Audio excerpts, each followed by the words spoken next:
bem, agora faltam 7 minutos para as 3 horas da tarde. Estamos de volta com Conexão Futura aqui pelo canal Futura e também pela internet no nosso site. Bom, e o planejamento escolar é fundamental para dar sentido ao projeto pedagógico. Uma escola não existe sem um bom planejamento. E ele ganha ainda mais importância na medida em que existe o consenso de que a participação de pais e da própria comunidade no processo de ensino é fundamental. Uma das boas novidades da educação no país é a participação cada vez maior de entidades da sociedade civil no apoio à educação. Um bom exemplo é o Instituto Ecofuturo, que tem como uma de suas prioridades a promoção da leitura e da escrita desde o berço. A gente conversa agora, direto de São Paulo, com a Cristine Fonteles. Ela é diretora de Educação e Cultura do Instituto Ecofuturo, criado lá em 1999. O Instituto Ecofuturo é uma organização da sociedade civil de interesse público. Bom, eu falo agora com a Cristine. Então, boa tarde, Cristine, tudo bem com você? Boa tarde, tudo bem? Muito obrigada por estar aqui conversando com vocês. Obrigado você por ter aceito o nosso convite. Quero começar perguntando a você de que forma a participação social no planejamento escolar é fundamental, na sua opinião, Cristine? Bom, nós começamos a ser educados dentro de casa, e essa educação ela tem continuidade na escola. Pesquisas revelam a enorme importância dos pais fazerem um acompanhamento sistemático da educação dos filhos. O ano começa sempre com uma reunião de pais e mestres, onde os professores vão dizer qual que é o planejamento para o ano. E as famílias conhecem muito qual é o perfil dos seus filhos. Então, a partir desse momento, se instaura a possibilidade de se planejar um ano muito bacana, onde a família vai conhecer o que vai acontecer ao longo do ano e vai poder interagir com os educadores. A criança tem um tempo dentro de escola, mas depois ela vai para casa. Então, como é que a família pode ajudar a equilibrar esse processo de educação formal das crianças e dos jovens? Cristine, e de que forma a biblioteca se articula com o planejamento escolar? Pois é, na realidade ela deve se articular, A gente não tem essa tradição no Brasil, a gente tem a tradição da quadra poliesportiva, nas escolas onde ela existe. Então há o professor de educação física que faz um planejamento e um uso rotineiro da quadra, de todos os equipamentos. Infelizmente, a biblioteca ela não tem esse mesmo papel. Aliás, cerca de 70% das escolas públicas ainda não têm biblioteca. E muitas escolas privadas também ainda não têm biblioteca. Da mesma forma que a gente precisa de um lugar organizado para ter acesso gratuito aos suportes, tanto do esporte quanto da leitura, a biblioteca é extremamente fundamental.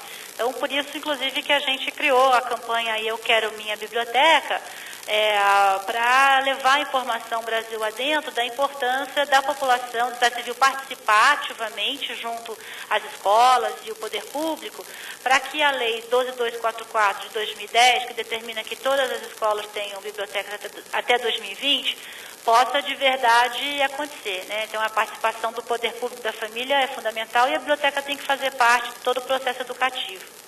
Eu vou colocar na tela agora para você de casa poder acessar, ter outras informações no site que a Cristine falou da campanha. Então, eu quero minha biblioteca.org.br, está aí na tela para você. Você pode saber mais sobre o que diz a Lei 12.244 de 2010. E quero ouvir, enquanto eu deixo aqui na tela para o pessoal de casa, Cristine, quero ouvir de você mais um pouquinho em relação a essa visão da escola que a gente tem, como algo integrado à comunidade. De que forma isso amplia a importância da escola ter uma biblioteca? Bom, a biblioteca que a gente preconiza, inclusive, dentro da escola, é uma biblioteca que também se abre à comunidade, A gente vive uma situação de escassez de equipamentos públicos educativos no Brasil, mesmo nos grandes centros urbanos, como São Paulo e Rio de Janeiro. Então, ao implementar essa biblioteca dentro da escola, quando ela se abre também à comunidade, se ampliam também as experiências leitoras, levar livro para casa, comentar sobre livro, buscar um livro novo, promover saraus de leitura em casa ou em vários locais onde a família frequenta. É uma forma da gente educar as crianças para a leitura, educar os jovens para a leitura, porque saber ler não é uma atividade inata, a gente não nasce sabendo, a gente precisa ser educado. Na medida em que a família se envolve, cria uma rotina, certamente as experiências positivas elas ganharão espaço e o esforço de ler ele tem muito mais chance de ser superado ao longo da vida. Se essa atividade fica simplesmente circunscrita à escola, é claro que você vai reduzir a potencialidade dessa criança, desse jovem, se tornar um bom leitor. E a gente tendo essa visão, né, mais ampla do que é de fato essa integração que pode ter da sociedade com a biblioteca, com o espaço da escola, com as próprias famílias, como você está dizendo, de que forma a gente pode ampliar o nosso entendimento sobre planejamento escolar, Cristine? Bom, uma vez que a educação ela não ocorre dentro apenas de um lugar, né, como é a escola, à medida em que a família participa, compartilhando inclusive o conhecimento que ela tem sobre a criança ou sobre o jovem, nasce muito mais possibilidade de ter uma relação de maior cumplicidade, sobretudo das famílias.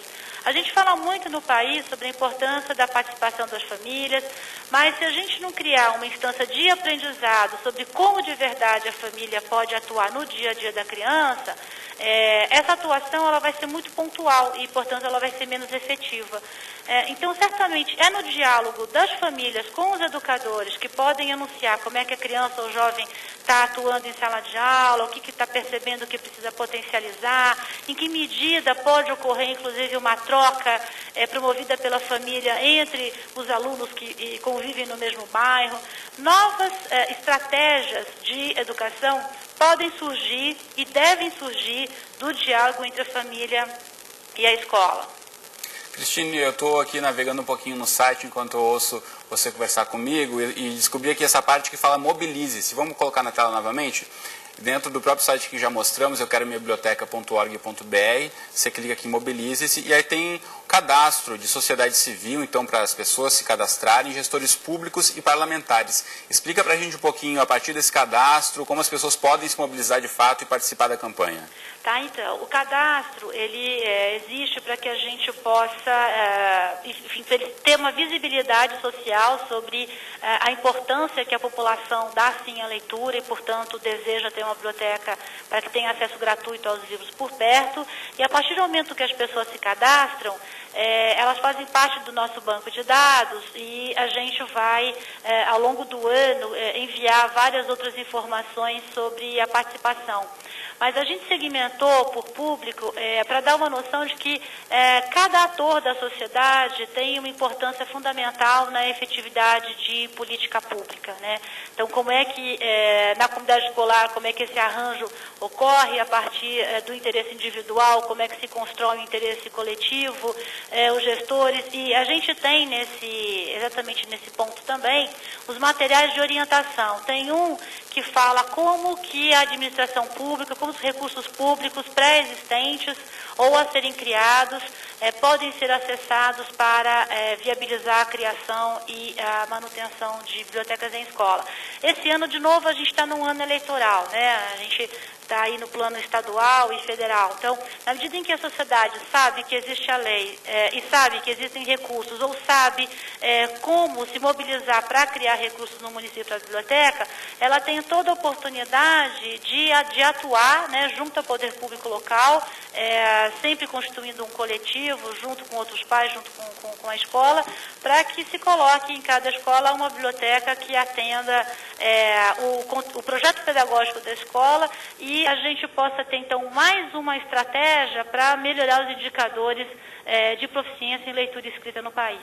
Muito bem, então, Cristine Fonteles, muito obrigado por ter conversado com a gente aqui no Conexão Futura. Uma boa tarde para você. Eu que agradeço, boa tarde.